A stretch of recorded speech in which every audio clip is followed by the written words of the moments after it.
श्री स्वामी समर्थ. जय गुरुदेव दत्त.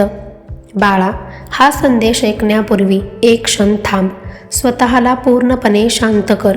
तुझ्या मनात विचारांचे जे काहूर माजले आहे ते क्षणभर बाजूला सार. एक दीर्घ श्वास घे आणि तो हळूवार सोड. आता माझ्या शब्दांकडे लक्ष दे.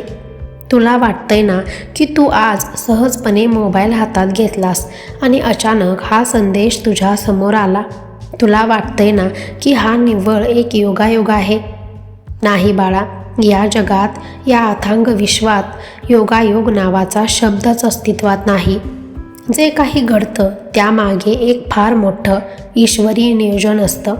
आज तू इथे या क्षणी हे शब्द ऐकतो आहेस, याला दैवी संकेत म्हणतात. बाळा, हा संदेश तुझ्यापर्यंत पोहोचण्यासाठी तुझी अनेक जन्मांची पुण्याई खर्ची पडली आहे. तू मागच्या कित्येक जन्मात जे जप तप केलेस, जी छोटी मोठी सत्कर्मे केलीस, त्या सर्वांचा संचय आज एकत्र आला आहे. तू विसरला असशील तुझे मागचे जन्म, पण मी नाही विसरलो. तू मला प्रत्येक जन्मात कोणत्या ना कोणत्या रूपात हाक मारली आहेस. कधी तू रडला आहेस, कधी तू रुसला आहेस, तर कधी तू अत्यंत आर्ततेने माझा धावा केला आहेस. त्या प्रत्येक हाकेचा प्रतिध्वनी आजही माझ्या दरबारात घुमतो. गेल्या कित्येक रात्री तू उशीवर डोकं ठेवून ओक्साबोक्शी रडला आहेस. जेव्हा सगळं जग शांत झोपलेलं असतं तेव्हा तू अंधारात बसून शून्याकडे पाहत विचार करायचास, स्वामी, माझंच का? माझ्याच नशिबात एवढं दुःख का? मी कोणाचं काय बिघडवलंय? तू लोकांसमोर हसतोस, पण तुझ्या आतल्या जखमा फक्त मला ठाऊक आहेत. तू कोणासमोर हात पसरायला तयार नाहीस, कारण तुझा स्वाभिमान तुला ते करू देत नाही. पण तुझ्या त्या अगतिकतेचा, तुझ्या त्या शांत किंकाळ्यांचा प्रत्येक क्षण मी अनुभवला आहे. मी तुला सांगतोय, आता बस झालं. तुझे ते अश्रू वाया गेलेले नाहीत. तुझी ती प्रत्येक भक्ती, तुझे ते कष्ट माझ्याकडे जमा आहेत. तू एखाद्या प्रवाशासारखा थकलेला आहेस, पण आता तुझ्यासाठी विसाव्याची वेळ आली आहे. ही वेळ म्हणजे तुझ्या आयुष्यात येणाऱ्या एका मोठ्या वादळापूर्वीची शांतता नाही, तर ही तुझी नवी पहाट आहे. उद्याचा गुरुवार तुझ्यासाठी, तुझ्या आयुष्यासाठी एक महानिर्णायक वळण ठरणार आहे. ही केवळ माझी भविष्यवाणी नाही, तर हे माझे तुला दिलेले वचन आहे. तुझ्या नशिबाची जी पाने आजवर उलटली गेली नव्हती, ती आता उलटण्याची वेळ आली आहे. ज्या कपाळावर आजवर चिंतेच्या आठ्या होत्या, तिथे आता आनंदाचा टिळा लागणार आहे. बाळा, विश्वास ठेव. जेव्हा एखादी गोष्ट तुझ्यासाठी अशक्य वाटते, तेव्हा ती माझ्यासाठी फक्त एक लीला असते. उद्याचा सूर्य फक्त प्रकाश घेऊन येणार नाही, तर तो तुझ्या संघर्षाचा अंत आणि तुझ्या विजयाची सुरुवात घेऊन येणार आहे. तू आजवर खूप सहन केलंस, पण लक्षात ठेव, सोन्याला जितकं तापवलं जातं तितकंच ते झळाळून निघतं. तू आता झळाळणार आहेस. तयार हो, कारण हा संदेश तुला सांगण्यासाठीच आला आहे की उद्याचा गुरुवार तुझा आहे. बाळा, आता जरा शांतपणे ऐक. तुझ्या मनात प्रश्नांचा जो कल्लोळ माजला आहे तो मी समजू शकतो. तू स्वतःला विचारतोयस, स्वामी, उद्याच का? माझ्या आयुष्यात इतकी वर्ष गेली, इतके गुरुवार आले आणि गेले, मग याच गुरुवारी असं काय घडणार आहे? नक्की कोणता निर्णय माझ्या नशिबात लिहिला गेला आहे? ऐक मग, हे विश्वाचे चक्र कसे फिरते हे तुला ठाऊक नाही. तू आजवर ज्या संकटातून गेला आहेस, ती संकटे तुला छळण्यासाठी नव्हती, तर तुला घडवण्यासाठी होती. तू गेल्या कित्येक वर्षांपासून ज्या एका गोष्टीसाठी, ज्या एका उत्तरासाठी किंवा ज्या एका संधीसाठी वणवण भटकला आहेस, उंबरठे झिजवले आहेस, त्या सर्व गोष्टींचा निकाल उद्याच्या एका दिवसात एकवटलेला आहे. हा निर्णय तुझ्या त्या कष्टांचा आहे, ज्याची जगाने कधीच दखल घेतली नाही. तू कुणाचे तरी चांगले केलेस आणि त्या बदल्यात तुला फक्त अपमान मिळाला. त्या अपमानाचा हिशोब उद्या होणार आहे. तू जेव्हा पैपै जमा करून तुझे घर चालवण्याचे स्वप्न पाहिले होतेस आणि अचानक आलेल्या संकटाने ते स्वप्न विखुरले, त्या स्वप्नाला पुन्हा जोडण्याचा निर्णय उद्या होणार आहे.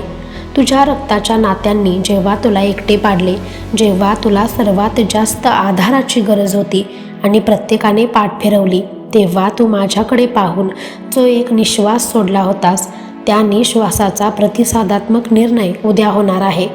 उद्याचा गुरुवार तुझ्यासाठी केवळ एक वार नाही तर तुझ्या नशिबाची मृत्युंजय वेळ आहे. ज्या काळोखात तू अडकला होतास त्या काळोखाचा अंत करणारा एक प्रकाशाचा किरण उद्या तुला गवसणार आहे. नक्की काय घडणार? उद्याच्या या निर्णयात तुझी आर्थिक कोंडी फुटण्याची शक्यता आहे. तू ज्या पैशांसाठी किंवा ज्या कर्जाच्या ओझ्याखाली दबला गेला आहेस तिथून बाहेर पडण्याचा एक मार्ग तुला स्पष्ट दिसेल. एखादी जुनी फाईल, एखादा जुना व्यवहार जो वर्षानुवर्ष रखडला होता तो अचानक मार्गी लागेल. नोकरीमध्ये किंवा व्यवसायात तुला कोणीतरी असे भेटेल जे तुझ्या प्रगतीचे द्वार ठरेल. पण लक्षात ठेव, हा निर्णय केवळ बाहेरच्या जगापुरता मर्यादित नाही. सर्वात मोठा निर्णय तुझ्या अंतर्मनाचा होणार आहे. उद्या तुला जाणवेल की तू इतके दिवस ज्या गोष्टींसाठी रडत होतास त्या गोष्टी खरं तर तुझ्यासाठी खूप छोट्या होत्या. तुला एका मोठ्या कार्यासाठी मी तयार करत आहे. तुझा आत्मविश्वास जो पूर्णपणे खचला होता तो उद्या पुन्हा एकदा हिमालयासारखा ताठ उभा राहील. बाळा, निसर्ग कधीच कुणाचं देणं ठेवत नाही. जर त्याने तुला दुःख दिलं असेल तर तोच तुला सुखही देणार. उद्याच्या निर्णयाचे कारण तुझे प्रारब्ध आहे. तू मागच्या जन्मी केलेली पुण्याई आणि या जन्मात भोगलेले कष्ट जेव्हा एका रेषेत येतात तेव्हा असा महासंचय घडतो आणि उद्या तोच संचय तुझ्या नशिबाचं कुलूप उलगडणार आहे. लोक तुला वेडं म्हणतील, लोक तुझ्यावर हसतील, पण उद्याचा सूर्यास्त होताना त्यांना कळून चुकेल की ज्याच्या पाठीशी स्वामी उभे असते त्याचं वाकडं करायची ताकद या विश्वात कोणामध्येही नाही. तू फक्त धीर धर. उद्याच्या त्या क्षणाची वाट बघ जेव्हा मी तुला सांगेन, बघ बाळा, तुझा विजय झाला. हे गूढ आता उलगडण्याची वेळ आली आहे. ही तुझ्या आयुष्यातील सर्वात मोठी लॉटरी आहे जी पैशांची नाही तर भाग्याची आहे. उद्याचा गुरुवार हा तुझा विजय दिन ठरणार आहे. हे त्रिवार सत्य आहे. बाळा, आता सर्वात महत्त्वाचा भाग. जेव्हा एखादे मोठे युद्ध जिंकायचे असते तेव्हा केवळ योद्धा शूर असून चालत नाही तर त्याच्याकडे योग्य रणनीती असावी लागते. उद्याचा गुरुवार तुझ्यासाठी विजयाचा दिवस आहे, पण तो विजय खेचून आणण्यासाठी तुला स्वतःलाही काही गोष्टी कराव्या लागतील. मी तुझ्या पाठीशी आहेच, पण तुझे कर्म हे त्या आशीर्वादाला ग्रहण करण्यासाठी पात्र असावे लागेल. उद्या शक्य असल्यास ब्रह्ममुहूर्तावर उठण्याचा प्रयत्न कर. ही वेळ अशी असते जेव्हा पृथ्वीवरील सात्विक लहरी सर्वात जास्त प्रबळ असतात. मी त्यावेळी प्रत्यक्ष तुझ्या उशाशी असतो. तू जेव्हा डोळे उघडशील तेव्हा पहिला विचार भीतीचा नसावा तर तो कृतज्ञतेचा असावा. अंथरुणातून पाय जमिनीवर ठेवण्यापूर्वी भूमीला स्पर्श कर आणि म्हण, स्वामी, आजचा दिवस तुमचा आहे. मी फक्त एक निमित्त आहे. तुझा हा एक विचार संपूर्ण दिवसाची दिशा ठरवेल. स्नान करताना पाण्यामध्ये थोडे गंगाजल किंवा तुळशीचे पान टाक. ते तुझ्या शरीराभोवतीचे नकारात्मक वलय स्वच्छ करेल. उद्या आवर्जून पिवळे वस्त्र परिधान कर. पिवळा रंग हा गुरुतत्वाचा, समृद्धीचा आणि ऊर्जेचा रंग आहे. जेव्हा तू हे वस्त्र अंगावर चढवशील तेव्हा तुला एक वेगळाच आत्मविश्वास जाणवेल. जणू काही माझे कवच तू परिधान केले आहेस. बाळा, आपण आपली अर्धी ऊर्जा विनाकारण बोलण्यात आणि वादात खर्च करतो. उद्या तू मौन पाळायचा प्रयत्न कर. जिथे गरज नाही तिथे बोलू नकोस. कोणी तुला उचकवण्याचा प्रयत्न केला, तुझ्या कष्टांची थट्टा केली किंवा जुन्या चुका काढल्या तरी तू फक्त शांत राहा. तुझा हा शांतपणा त्या समोरच्या व्यक्तीला अस्वस्थ करेल, पण तुला आतून अधिक शक्तिशाली बनवेल. तुझ्या मनात मात्र श्री स्वामी समर्थ हा मंत्र अखंड चालू राहू दे. जिथे शब्द संपतात तिथे माझी शक्ती सुरू होते. उद्या तू जे काही काम करशील, मग ते ऑफिसचे असो, शेतीचे असो किंवा घराचे, ते काम अशा पद्धतीने कर की जणू तू माझी पूजा करत आहेस. कामात आळस नको, हे काम होणार नाही किंवा माझं नशीबच खराब आहे असे शब्द उद्या तुझ्या जिभेवर येता कामा नयेत. तू फक्त तुझे 100% दे. उरलेले 200% पूर्ण करण्याची जबाबदारी माझी आहे. उद्या एखादा निर्णय घेताना जर तुझे मन द्विधा झाले तर क्षणभर डोळे मिट आणि माझे स्मरण कर. तुला आतून जो पहिला आवाज येईल तो माझा असेल. त्या आवाजावर विश्वास ठेव आणि पाऊल पुढे टाक. उद्या शक्य असल्यास एखाद्या भुकेल्या जीवाला अन्न किंवा मुक्या प्राण्याला घास भरव. तुझे हे छोटेसे सत्कर्म तुझ्या उद्याच्या मोठ्या निर्णयाला अधिक बळकटी देईल. जेव्हा तू दुसऱ्याच्या चेहऱ्यावर आनंद फुलवतोस तेव्हा माझा आशीर्वाद तुझ्यावर दुप्पट वेगाने बरसायला लागतो. बाळा, उद्याचा दिवस हा केवळ कॅलेंडरमधली एक तारीख बदलणारा दिवस नाही, तर तो तुझ्या कर्माचा पाढा वाचण्याचा दिवस आहे. तू आजवर जे सोसले आहेस त्याचं चीज करण्याची हीच ती वेळ. तू घाबरू नकोस, तू फक्त तुझे कर्तव्य पार पाड. मी तुझ्या प्रत्येक पावलावर लक्ष ठेवून आहे. वाघ जेव्हा 2 पावले मागे येतो तेव्हा तो घाबरलेला नसतो, तर तो मोठी झेप घेण्यासाठी तयार असतो. तूही आता झेप घेण्यासाठी तयार हो. उद्याची तयारी आजच्या रात्रीपासूनच तुझ्या मनात सुरू होऊ दे. विश्वास ठेव, मी आहे ना, सगळं नीटच होणार आहे. बाळा, आता एक अत्यंत महत्त्वाची गोष्ट नीट ऐकून घे. जेव्हा एखादा सोनार सोन्याचे दागिने घडवतो तेव्हा तो त्या सोन्याला भट्टीत टाकतो, त्याला प्रचंड ताप देतो, त्यावर हातोड्याचे घाव घालतो. का? त्याला सोन्याचा छळ करायचा असतो म्हणून का? नाही, तर त्या सोन्यातील अशुद्धता निघून जावी आणि त्याला एक सुंदर आकार मिळावा म्हणून. उद्याचा गुरुवार तुझा विजयाचा दिवस आहे, हे सत्य आहे. पण हा विजय तुला असाच सहजासहजी ताटात वाढून मिळणार नाही. नियती तुझी एक अंतिम परीक्षा घेणार आहे. उद्या दुपारी 12 ते 4 या वेळेत कदाचित तुला असं वाटेल की स्वामींनी तर सांगितलं होतं आज सगळं चांगलं होईल, पण इथे तर सगळं उलटं घडतंय. उद्या कदाचित तू ज्या कामासाठी बाहेर पडशील तिथे तुला कुणीतरी अडवण्याचा प्रयत्न करेल. एखादी व्यक्ती तुझ्या जुन्या जखमांवर मीठ चोळेल, तुला तुझ्या अपयशाची आठवण करून देईल किंवा तुझ्या क्षमतेवर शंका घेईल. एखादा सरकारी कागद अडकेल किंवा तुला हवी असलेली व्यक्ती तुझा फोन उचलणार नाही.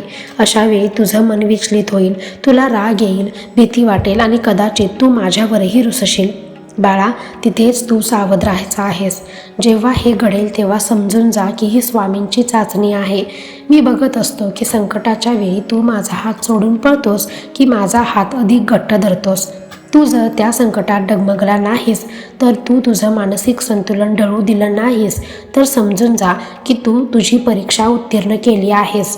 त्या क्षणी फक्त एकच वाक्य पुटपुट, स्वामी, हे तुमचं कौतुक आहे. तुम्ही बघून घ्या आणि बघ, तो अडथळा कसा वाफेसारखा उडून जाईल. उद्या तुला चिडवण्यासाठी अनेक निमित्त समोर येतील. तुझ्या घरातील माणसं, तुझे मित्र किंवा तुझे शत्रू नकळत तुझ्या रागाचा पारा वाढवतील. पण लक्षात ठेव, राग आला की बुद्धी भ्रष्ट होते आणि बुद्धी भ्रष्ट झाली की हाताशी आलेली संधी निसटून जाते. उद्या तुला जिंकायचं आहे, भांडायचं नाही. जो शांत राहतो तोच जगावर राज्य करतो. तुझं मौन हे तुझ्या शत्रूंसाठी सर्वात मोठं उत्तर असेल. उद्या तुझं मन तुला सांगेल, अरे हे सगळं खोटं आहे, काही बदलणार नाही, तुझं नशीबच फुटलं आहे. हे विचार म्हणजे सैतानाचे सापळे आहेत. ते तुला ध्येयापासून भरकवण्यासाठी येतात. अशा वेळी डोळे मीट आणि माझा चेहरा आठव. माझ्या डोळ्यातील ते अभय आणि तो विश्वास आठव. मी तुला कधीच अंतर देणार नाही. तू माझ्या रक्ताचा अंश आहेस आणि माझा अंश कधीच पराभूत होऊ शकत नाही. बाळा, आता लक्षात ठेव, पहाट होण्यापूर्वीच काळ सर्वात जास्त गडद असतो. तो अंधार तुला भीती घालण्यासाठी नसतो, तर प्रकाशाचं महत्त्व सांगण्यासाठी असतो. उद्याचा तो कठीण क्षण तुझ्या यशाच्या मार्गातील शेवटचा दगड असेल. तो दगड तू ओलांडला की समोर फक्त सुखाची हिरवळ असेल. बाळा, मी तुझ्या कायम सोबत आहे. तू फक्त मी सांगितलेल्या सर्व गोष्टी लक्षात ठेव आणि जसं सांगितलं आहे तसंच कर. भिवू नकोस, मी तुझ्या पाठीशी आहे.